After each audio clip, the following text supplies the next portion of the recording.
Well, the Ford EcoSport, it's a car which simply does not need any introduction because it has a huge fan following in India, and also because it is a car which originally started off the compact SUV revolution here in India.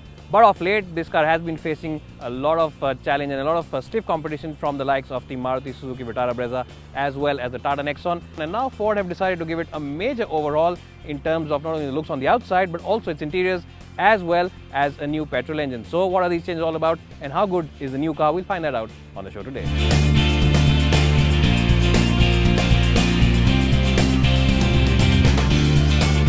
Well, when you're on the outside, you'll think that this car is an MMC, but as soon as you enter the cabin, you'll think that, well, this is not an MMC but an FMC. And what are those terminologies? Well, inside industry terms, FMC means a full model change, while MMC means a minor model change. But on the interior, this car has been changed dramatically. You get a completely new design for the center console, the gauges are all new, and the seats also have got additional cushioning as well as a little bit more width in them.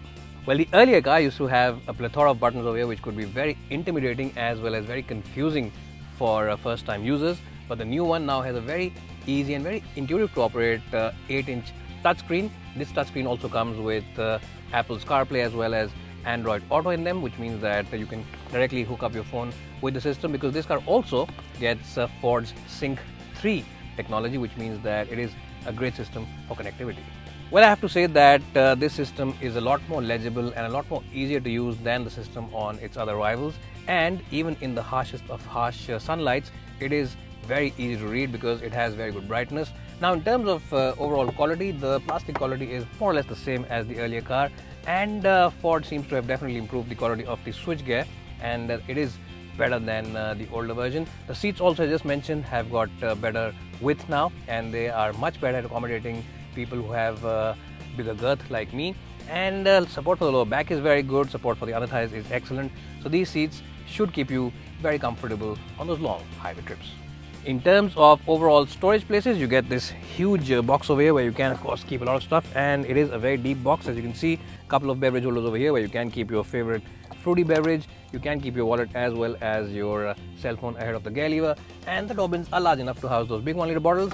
The only downside is that the glove box over here isn't the biggest in terms of capacity, but it is more than adequate because the other places all across are pretty good. So are there any downsides inside the cabin? Well, there is of course one downside, and I'm just nitpicking right now, and that downside is that the AC controls now are slightly towards the lower end of the dashboard, which means that if you are on the highway or if you are in the city and driving this car at speed and you want to change the setting for the AC, you will have to take your eyes off the road very briefly. The earlier car had them slightly higher, which was a little easier to operate them, but I am, remember, just nitpicking. It really isn't a big issue.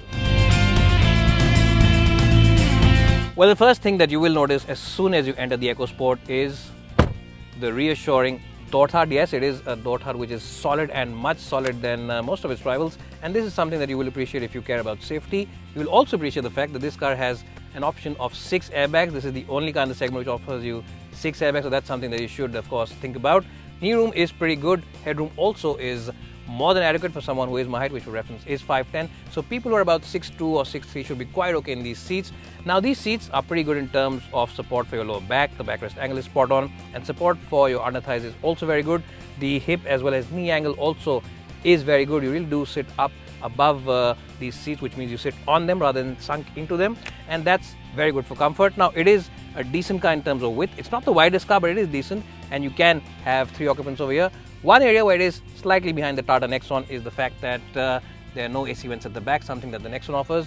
But to be honest, the throw of AC is pretty good. The vents over there are pretty good in terms of throwing at the back, so this car does cool the cabin really fast. So no AC vents isn't really a big issue, but yes, for people who really do brochure to brochure comparisons, that's something that you might feel disappointed about. Well, so in terms of boot space, it's very similar to the outgoing car. You of course get a nice and boxy boot, which means you can generally put in those big boxes into it. But the only issue is that there is a bit of a ledge, but Ford have thought about that ledge as well, because you get a false floor along with this boot now, and you can move it up and it becomes a flat area, which means that you can simply shove in those boxes without putting too much of your back into it. And if you want more space, you can always drop the backrest down over here, and once you drop it, you can move this even one position higher, and you get a completely flat loading areas. So overall, Ford have been very thoughtful with this false floor and given you more usability and more practicality with the boot. The only negative is that this door opens like this, so if you have a car parked right next to it, it might be a little difficult to load this boot, and that's one area where its other rivals have a slight advantage. They have proper hatch openings which are easier and more usable to load the boot in with.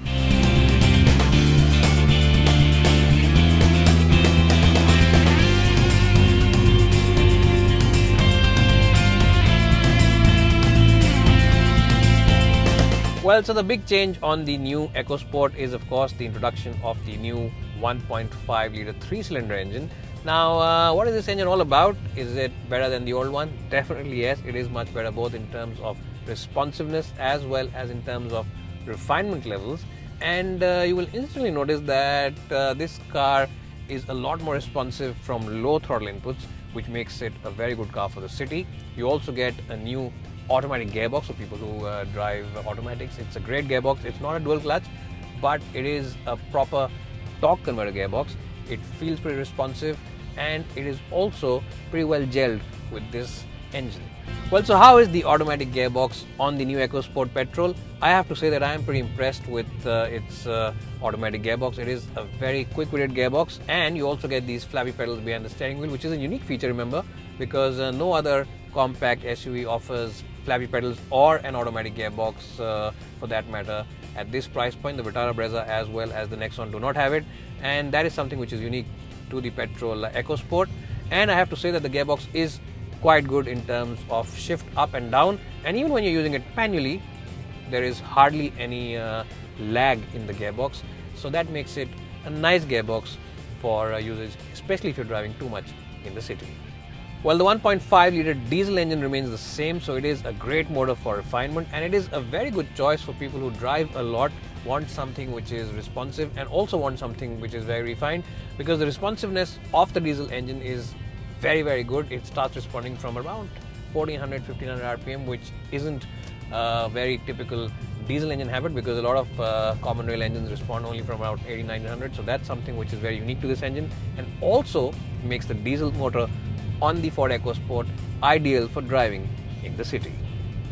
Now, the EcoSport has always been a great car for keen drivers. It goes around bends very nicely and very sharply. The steering wheel feels pretty agile. The chassis also is pretty well tuned for sporty handling, and the new one is better than the outgoing car because Ford engineers have given it a new set of tires.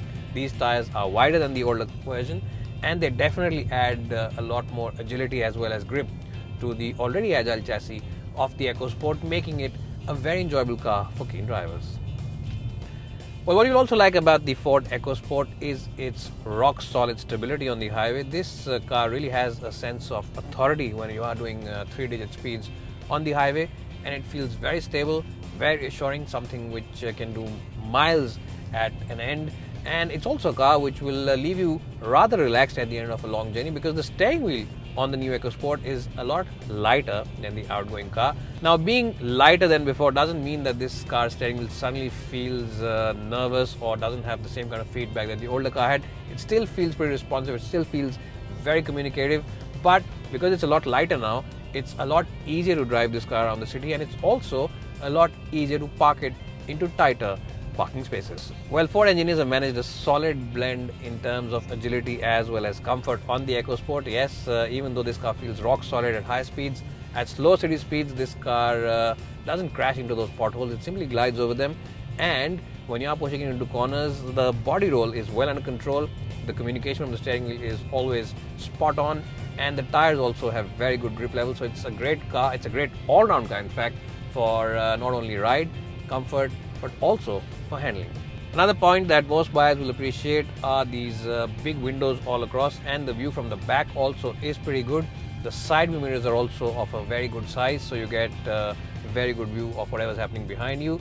And overall, that is something that you will truly appreciate if you drive a lot in the city and are always stuck in chock-a-block city traffic, because you can always see a couple of cars further down.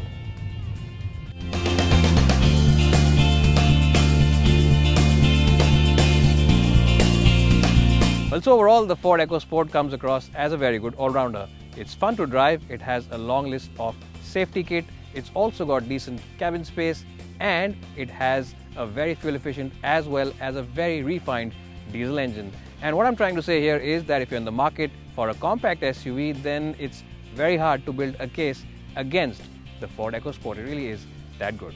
It's bye for now and hope to see you soon.